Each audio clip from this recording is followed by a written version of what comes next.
नमस्कार साथियों, कैसे हैं आप लोग। उम्मीद करता हूं आप लोग स्वस्थ है, मस्त है और तंदुरुस्त है। माँ सरस्वती, माँ भगवती को वंदन, आप सभी का अभिनंदन। मैं हूं आपका साथी दोस्त विकास, स्कूल व्याख्याता राजनीति विज्ञान।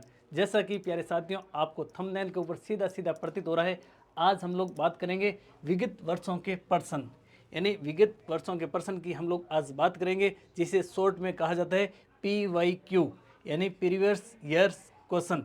इनको पढ़ लो, सरकारी नौकरी आपकी मुट्ठी के अंदर होगी, मैं वादे के साथ में कह सकता हूँ। प्यारे साथियों, अधिकतर मित्रों को ये पता नहीं होता है कि PYQ क्या होते हैं, PYQ क्यों पढ़ने चाहिए, PYQ कहाँ मिलेंगे। प्यारे साथियों, सेशन में अगर आप जुड़ गए हैं तो सेशन को अंतिम समय तक जरूर देखें, जिससे आपका श्योर सिलेक्शन हो जाएगा। प्यारे साथियों, PYQ विगत वर्षों के प्रश्नों या फिर प्रीवियस ईयर्स क्वेश्चनों की बात करें तो ये पढ़ने हमारे लिए क्यों ज़रूरी है। प्यारे साथियों, एक चीज़ मैं आप लोगों को क्लियर बता देता हूँ कि PYQ कोई भी एग्ज़ाम को क्रैक करने में ब्रह्मास्त्र के रूप में, अचूक हथियार के रूप में काम आते हैं। साथियों, PYQ की इम्पोर्टेंस क्या है, क्यों पढ़ने चाहिए, संपूर्ण मुद्दे पर हम लोग आज बात करेंगे। आज वर्तमान परिप्रेक्ष्य में गलाकाट प्रतिस्पर्धा का युग है और इस गलाकाट प्रतिस्पर्धा के युग में हर कोई प्रतियोगी योद्धा चाहता है कि मेरी सरकारी नौकरी लगे, और वो मेहनत खूब करता है, लेकिन उस मेहनत को आउटपुट के रूप में नहीं बदल पाता है।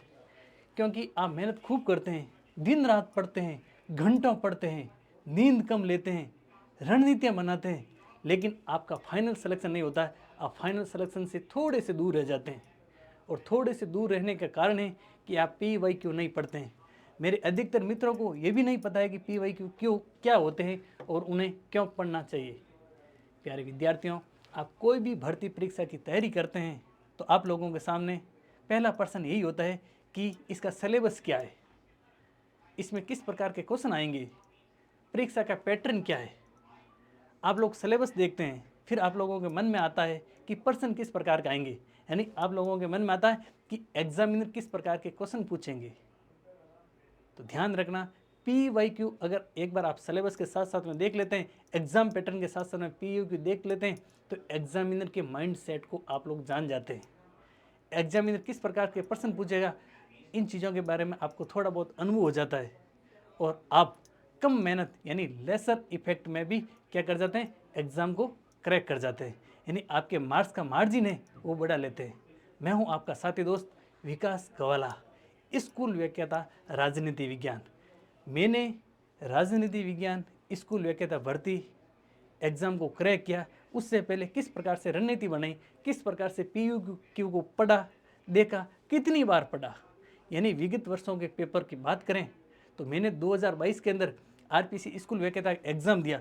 मैं फर्स्ट अटैम्प्ट के अंदर स्कूल व्याख्याता बना। उससे पहले लगभग 8-9 पेपर, 10 पेपर हो हाँ 8-9 पेपर हुए थे। 8-9 पेपरों का मैंने ढंग से एनालिसिस किया, उन पेपरों को मैंने बार बार पढ़ा, उनका निचोड़ निकाला। उसके बाद में मैंने एग्जामिनर की माइंडसेट जानने की कोशिश की कि एग्जामिनर किस प्रकार से प्रश्न दे रहा है, एग्जाम का पैटर्न क्या है, प्रश्नों की प्रकृति किस प्रकार से वर्तमान परिप्रेक्ष्य में चल रही है, उनको देखा। और आज मैं आप लोगों के सामने स्कूल व्याख्याता पद पर आसीन हूँ। तो मेरा व्यक्तिगत अनुभव, निजी अनुभव आप लोगों के सामने लेकर आया हूँ कि कोई भी एग्ज़ाम को क्रैक करने में PYQ की महत्वपूर्ण स्थिति होती है। तो प्यारे साथियों, आप कोई भी एग्ज़ाम, कोई भी भर्ती, कोई भी एग्ज़ाम आप बात करें, मान लो ग्रेड फर्स्ट की तैयारी कर रहे हैं, किसकी तैयारी कर रहे हैं, ग्रेड फर्स्ट, या फिर मैं बात करूं तो आप तैयारी कर रहे हैं मान लीजिए व्याख्याता की, स्कूल व्याख्याता की, या फिर आप बात कर रहे हैं रीट की, या फिर अपन बात करें आप तैयारी कर रहे हैं ग्रेड सेकंड, या फिर आप ग्रेड थर्ड की तैयारी कर रहे हैं, या फिर पुलिस की तैयारी कर रहे हैं, आर्मी की तैयारी कर रहे हैं, पटवारी की तैयारी कर रहे हैं, वीडियो की तैयारी कर रहे हैं, किसी की भी तैयारी कर रहे हैं, आप लोगों के सामने एक तो होता है सिलेबस। क्या होता है, सिलेबस। सिलेबस के साथ साथ में आप लोगों के सामने क्या होता है, एग्ज़ाम का पैटर्न। क्या होता है, एग्ज़ाम का पैटर्न। चाहे आप RS की भी तैयारी क्यों नहीं कर रहे हैं, या फिर IS की भी तैयारी क्यों नहीं कर रहे हैं, अब आप लोग सिलेबस को तो ढंग से देख लेते हैं, क्या करते हैं, सिलेबस को तो ढंग से देख लेते हैं कि भाई ग्रेड फर्स्ट की तैयारी कर रहा हूँ तो ये सिलेबस है, रीट की तैयारी कर रहा हूँ तो ये सिलेबस है, सेकंड ग्रेड में ये सिलेबस है। लेकिन मेरे साथियों, सिलेबस को देखने के बाद में आपके सीधे सीधे मन में प्रश्न आता है कि एग्जामिनर क्या पूछेगा, क्या पूछेगा, यानी एग्जामिनर एग्जाम में क्या पूछेगा, आप लोगों के सामने प्रश्न आता है। सिलेबस के टॉपिक देखते हैं आप लोग। जैसे बात कर लेते हैं राजस्थान का एकीकरण। अब मान लीजिए राजस्थान का एकीकरण आप लोगों के सामने टॉपिक है। अब आप लोगों को ये नहीं पता है अगर कि एग्जामिनर इस टॉपिक में से इस टॉपिक का कौन सा एरिया वजनदार है, यानी कहाँ से प्रश्न बनने की अधिक संभावना है। अगर आप लोगों को ये नहीं पता है तो आप सिलेबस कितना भी पढ़ लो, कितनी भी किताबें पढ़ लो, खूब सारी ऑथेंटिक गाइडें पढ़ लो, आप सिलेक्शन से दूर रह जाते हैं। घंटों मेहनत करते हैं, खूब पढ़ाई करते हैं, लेकिन आपका जो एफर्ट है वो मार्क्स में नहीं बदल पाते हैं। अगर आप सिलेबस के साथ साथ में उस भर्ती परीक्षा के PYQ यानी विगत वर्षों के प्रश्न पत्र प्रीवियस ईयर्स क्वेश्चन देख लेते हैं कि एकीकरण में किस प्रकार से PYQ आए हैं आज तक, उनका एनालिसिस कर लेते हैं ढंग से, तो आपके एकीकरण में से एक भी प्रश्न गलत नहीं होता है। क्योंकि आपको पता चल जाता है कि एग्जामिनर का माइंडसेट क्या है, प्रश्नों की प्रकृति, प्रश्नों की फॉर्मेटिंग किस प्रकार से है। तो ध्यान रखना मेरे साथियों, श्योर सिलेक्शन के लिए 3 स्टेप के अंदर पढ़ाई करनी होती है। कौन कौन से स्टेप? 3 स्टेप। 3 स्टेप और 3 स्टेप की बात करें ना तो पहले सबसे पहले आपको सिलेबस, और सिलेबस के अंदर क्या देखना, टॉपिक। क्या देखना? टॉपिक। उसके बाद में मेरे साथियों आपको देखना है PYQ, साथ साथ में आपको देखना है MCQ। क्या देखना है? MCQ। अब देखिए, एक बार पहले आपने जब सिलेबस देखा तो सिलेबस के सामने PYQ देख लिए, उसके बाद में आपने टॉपिक देखा, टॉपिक के सामने में आपने PYQ देख लिए, MCQ देख लिए। तो अब आप लोगों को पता चल गया कि इस टॉपिक में से किस प्रकार के प्रश्न अधिकतर पिछली परीक्षाओं में आ चुके हैं। प्रश्नों का ट्रेंड आपको पता चल जाता है। तो दुनिया की कोई ताकत नहीं आपको सिलेक्शन से रोक सकती है, क्योंकि आप एग्जामिनर का माइंडसेट जांच लेते हैं।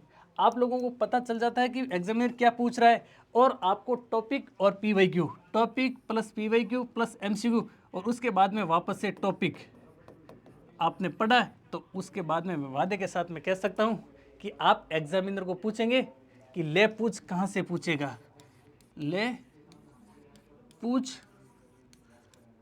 कहाँ से पूछेगा, ले पूछ कहाँ से पूछेगा, क्योंकि पूरा का पूरा संपूर्ण आपका टॉपिक क्लियर हो जाता है। तो प्यारे साथियों, कोई भी एग्ज़ाम की अगर आप तैयारी करें और लेसर एफर्ट के अंदर अंकों का मार्जिन, मार्क्स का मार्जिन किस प्रकार से बढ़े, उनके लिए PYQ पढ़ना अति ज़रूरी है। एक बात मैं आप लोगों को बता देता हूँ कि अब तो आप प्रतिस्पर्धा इतनी बढ़ गई है, गला काट प्रतिस्पर्धा का युग है, और इतने प्रतियोगी योद्धा तैयारी कर रहे हैं, और आप PYQ नहीं देख रहे हैं तो आपका सिलेक्शन कैसे होगा। प्यारे विद्यार्थियों, अगर आप 10वीं 12वीं में पढ़ रहे थे, हम लोग उस समय भी आप एग्ज़ाम से पहले हम लोग गुरुजी को पूछते कि नहीं पूछते, सर इम्पोर्टेंट बताइए, सर इम्पोर्टेंट बताइए, मुख्य मुख्य टॉपिक बताइए, इम्पोर्टेंट क्वेश्चन बताइए। अभी भी दूसरा टेस्ट हुआ थोड़े दिन पहले, 12th और 11th मैं स्कूल लेके आता हूँ, तो 11th और 12th को मैं राजनीति विज्ञान से स्कूल लेके आता हूँ, उनको पढ़ाता हूँ। तो टेस्ट से 4-5 दिन पहले बच्चे शुरू हो गए, सर इम्पोर्टेंट बताइए, सर मुख्य बताइए, मुख्य पॉइंट बता दीजिए, फिर हम तैयारी कर लेंगे। तो मुख्य पॉइंट इम्पोर्टेंट क्वेश्चन वही PYQ है, वही MCQ है। तो अगर बच्चे भी पूछते हैं कि सर इम्पोर्टेंट बताइए, तो गला काट प्रतिस्पर्धा के युग के अंदर लाखों लोग, हजारों लोग एग्ज़ाम देते हैं। कितनी भर्तियां होती है, चुनिंदा पदों पर लाखों लोग बैठते हैं। एग्ज़ाम को क्रैक करना है तो PYQ आपको पढ़ना अति ज़रूरी है। अब आप लोगों के मन में आ रहा है कि सर आपने ये तो बता दिया कि PYQ पढ़ने ज़रूरी है, ये PYQ कहाँ पर मिलेंगे। तो प्यारे साथियों, आप लोगों को मैं बता दूं कि अब जिस भी भर्ती परीक्षा की तैयारी कर रहे हैं, मुख्य रूप से या तो RPSC या फिर अधीनस्थ बोर्ड एग्ज़ाम करवाता है, तो इनकी वेबसाइट पर आपको प्रीवियस ईयर्स के क्वेश्चन मिल जाएंगे, या फिर मार्केट के अंदर खूब सारी गाइड है, वहाँ पर आपको PYQ मिल जाएंगे। फिर भी आपको नहीं मिले, फिर भी मेरे साथियों आपको नहीं मिले, तो आप इन नंबरों पे मैसेज कर देना, आप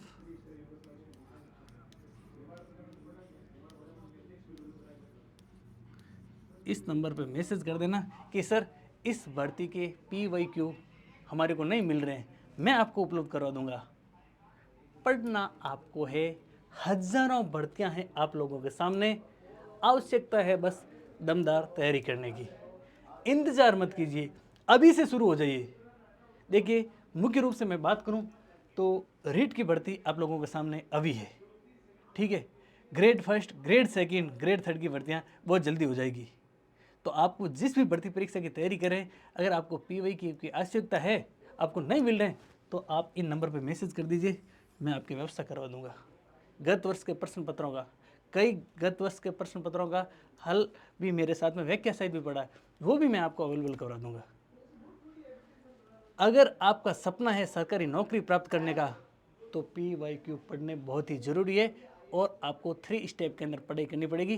प्यारे साथियों, सही राइट डायरेक्शन के अंदर चलेंगे तो निश्चित रूप से अपना सिलेक्शन हो जाएगा।